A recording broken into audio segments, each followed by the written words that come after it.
оно што јас сакам да го зборувам е еден од проблемите кои што не ги зборуваше господинот Чепреганов од гледна точка што јас треба малку подробно да го кажам оно што имам да го кажам, а го работам веќе многу долги години. Сакам прво да ви раскажам една анегдота која што нема да биде надвор од контекстот на оваа работа и ќе биде дури полезна за да сватите зошто е мојот интерес толков колку што е околу прашањето за бугарската политика кон македонците во Албанија и посебно кон гораните, бидејќи тие како муслимани никогаш не биле интересни за една бугарска држава. Во едно од моите истражувања во Тирана, бидејќи многу долго престојував во Тирана, дојде живеам инаку во едно семејство, затоа што морам да зборувам албански, да го учам јазикот. Дојде еден мисионер бугарин, кој што ги анимираше тие албанци за да се декларираат како бугари, да им даваше стипендии, им нудеше стипендии за нивните деца. И бидејќи јас бев тука, ме викна до мајкинката. И вика, дојди да слушнеш што е ова. И сега тој зборува на течен албански јазик, подготвен со сите нишани, човекот дотеран, врскосан со пари во раце, со се. И разговараме, сега јас сум ќерката. И од каде, викам, вие па разбравте за нашето семејство, дека е православно. Меѓу толку многу муслимани во Албанија, во Тирана, од каде разбравте? Па вика, бе во црквата, православната црква дава имења и презимења на фамилии кои што се православни и тие се обидуваат. Некои се навистина македонци, меѓутоа некои се албанци. И сега тие влекуваат во албанско семејство и ги убедуваат, ама вие сте бугари, ама знаете, вие и корените ги имате изгубено, ама знаете. И сега истата таа приказна мене ми ја кажуваат како на ќерка на тоа семејство. И јас го прашав, ме интересира која е таа сума која што јас би ја добила, покриени 4 години студии, се што сакате и мене ми зобре крвта. Кажав која сум, се разбравме која сум, човекот како опален избега од станот. Значи, во тој момент јас решив дека на вистина мора ние како Македонија, како македонци не да ставиме капа врз луѓето во Албанија, кои што се декларираат како македонци, туку да ги заштитим. Затоа што тој сака, тој кажува, тој коренот му е македонски, тој не сака да биде друго. Меѓутоа, јас му дозволувам за една вреќа брашно, тој да се подмити и да рече луѓе, извинете, јас не можам да преживеам, јас имам 4 деца, јас морам да ги нахранам тие 4 деца, а немам никаква помош од вас. Се пишав бугари. Простете, меѓутоа крвта тоа е. И почна од тука истражувањето, значи тоа беше некаде многу далеко, 93-та година. Отидов во Скопје и ги отворив сите можни архиви да видам што бугарите работеле, од кога тоа е како нивен интерес да се занимаваат со македонците во Албанија.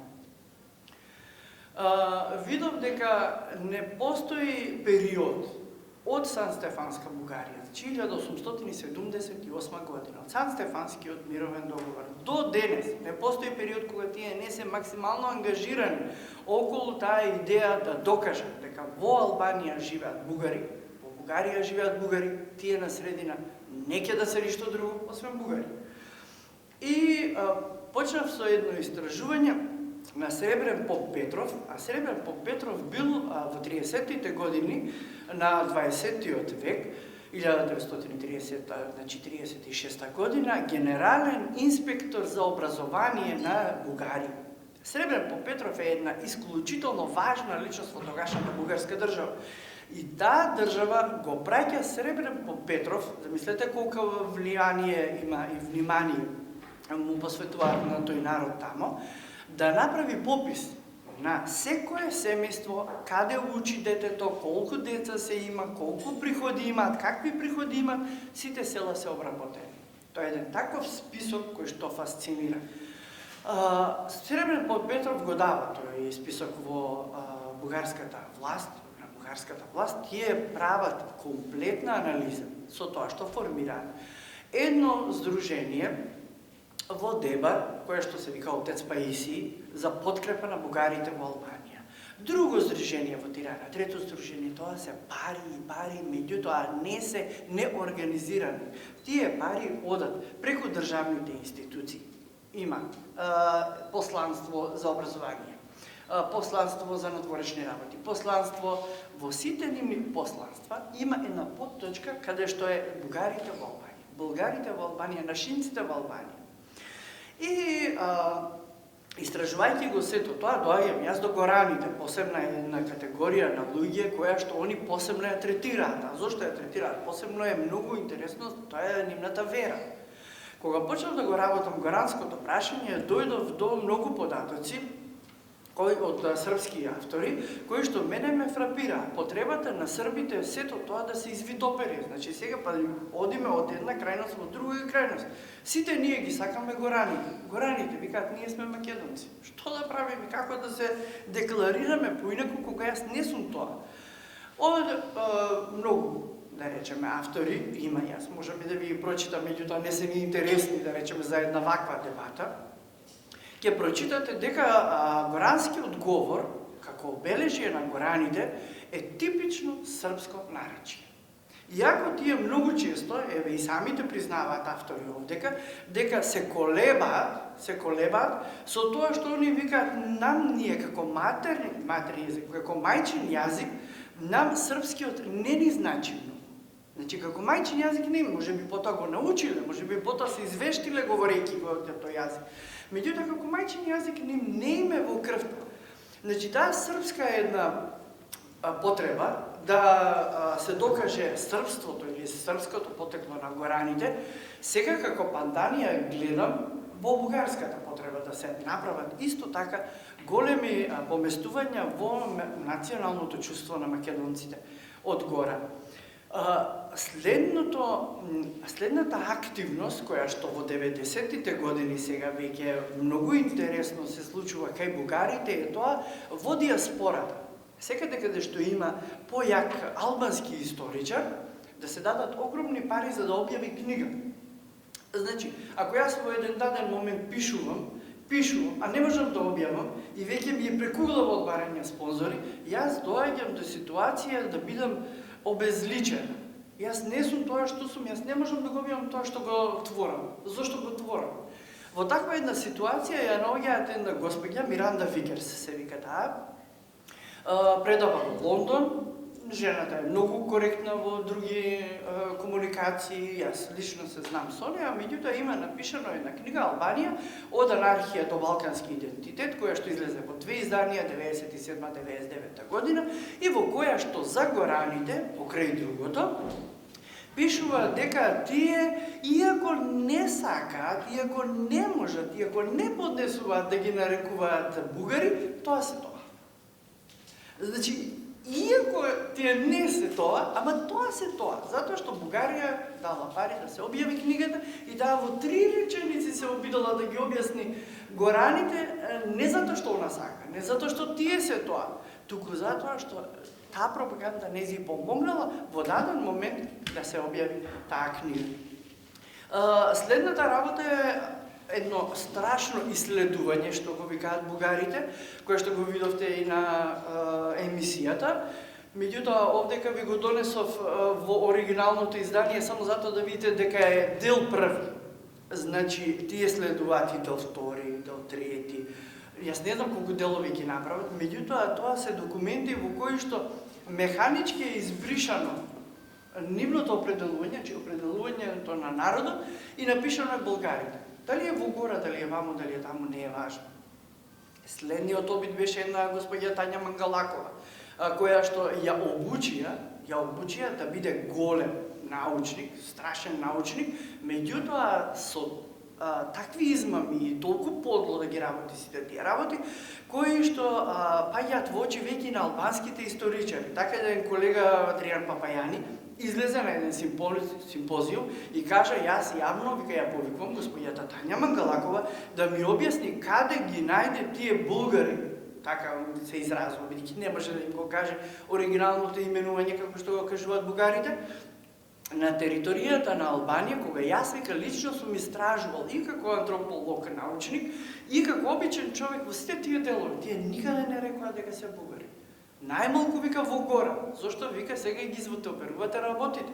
Меѓутоа тоа за бугарите не е ништо, тоа остана така како што е.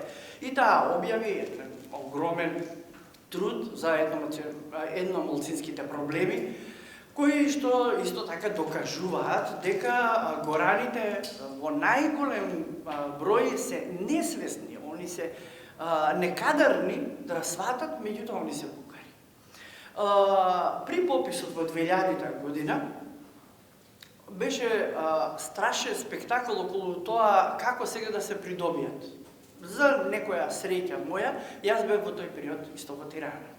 Тоа се делеа брашна, купишта, се и се што се ветуваше. Во едно село дури се донесе автобус, бидејќи луѓето нема автобус, нема никаква врска со надворешниот свет. А ние како држава, да ми простите, не мрднахме ни со малото прсте. Заради тој еден автобус цело село се пиша бугари. Меѓутоа немало етничка. Меѓутоа кога доаѓале кога зборувале, може ли некако бугари да не пишите? Овие ми кажат нема. Нема таква графа ни за македонци, ни за бугари. Остана тоа што остана. Меѓутоа официјалната бугарска држава излегува сега со свој став.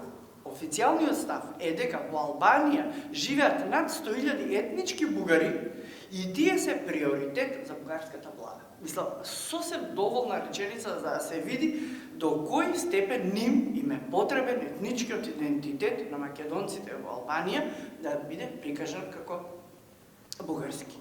Во сите тие збрки, да речеме, и нивната потреба, стасуваат се до спикерот, до председателот на собрание, Огнен Герджиков на Бугарија, кој што оди во целиот тој налет, во целиот тој занес, оди кај Пелумби, тоа е исто председател на собрание на Албанија, значи пандан се двајцата, и му бара признавање на правата на бугарското малцинство.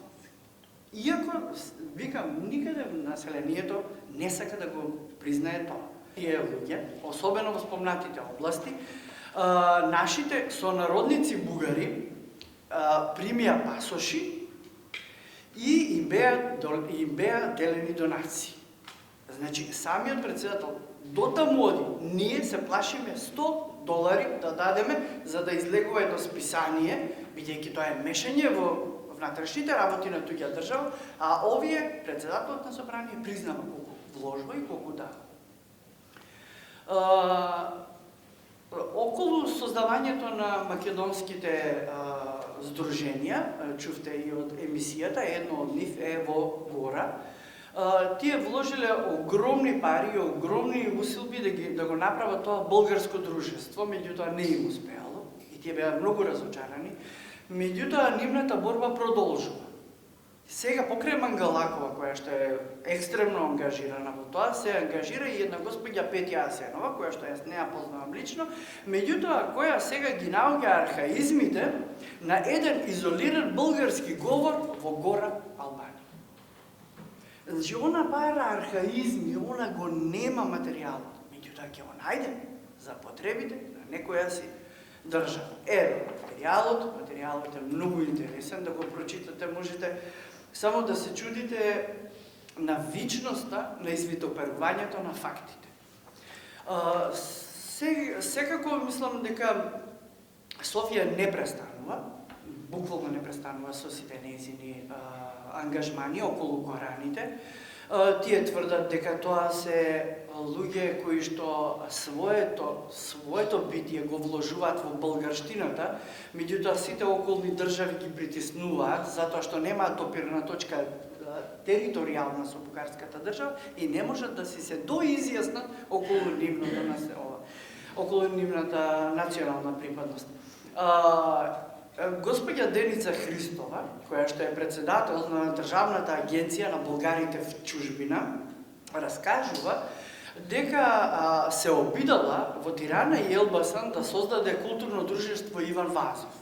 Она го направила друштвото, меѓутоа нема членови. Тука е основниот проблем, сега каде да ги најдеме членовите, и затоа се наоѓа господјата, аташе за печат и втор секретар во бугарската амбасада Розалинда Попова, која што низ цела Тирана дели капови шаком огромни пари, огромни бенефиции за сите што сега македонци ќе се пишат бугари. Она што најлошо е за да речеме за бугарската пропаганда моментално во Албанија, тоа е што бугарската влада не предпостави дека албанската влада ќе се јави со деманти. Јаки деманти, не сега македонците само што се јави. Меѓутоа и самата влада албанска се јави со деманти дека во Албанија воопшто не постојат бугари. Не можеме, вика, да ги изброиме, не можеме да ги кажеме, не можеме. Другите ни се организираат. Грчко малцинство ни се организира, македонско малцинство. Немаме организација, така немаме луѓе, не слушаме. Овие прават проблеми, барат некој образование, барат. Меѓутоа бугари немате луѓе, што барате овдека. Тоа беше еден голем шамар за нив. Меѓутоа не застана. Сепак продолжуваат, ево оваа господја Розалија Попова, ужасно многу е ангажирана околу сето тоа. И тие пробаат, да речеме, сега во гора, последно во 2010 година, значи до ден денес работат на тоа, да фрлат огромни пари и да направат во гора български културен продор. Сега одат на тоа, пишуваат книги, објавуваат материјали, еве овдека јас имам и некои од нивни покани околу здруженија, околу се нешто измислено, само тоа да се направи една фама, дека таму ги имаме ние тие луѓе, иако ги немаме, и моментално, што е најголемиот шок за целата таа нивна пропаганда околу горе и горејаните, е една книга на господинот Мехмет Хоџа, која што излезе неодамна, јас моментално ја немам добиено, и верувам дека ќе ми ја донесат во најскоро време. Таа има наслов Македонските горани во Албанија. Мислам, појак наслов човекот и појака шлаканица не можеше никој да му врзина. Промовирана е на 2 април во Тирана, 2010 година. Имало страшен одек и таа е сега најголемиот предмет на анализа во сите бугарски министерства. Благодарам.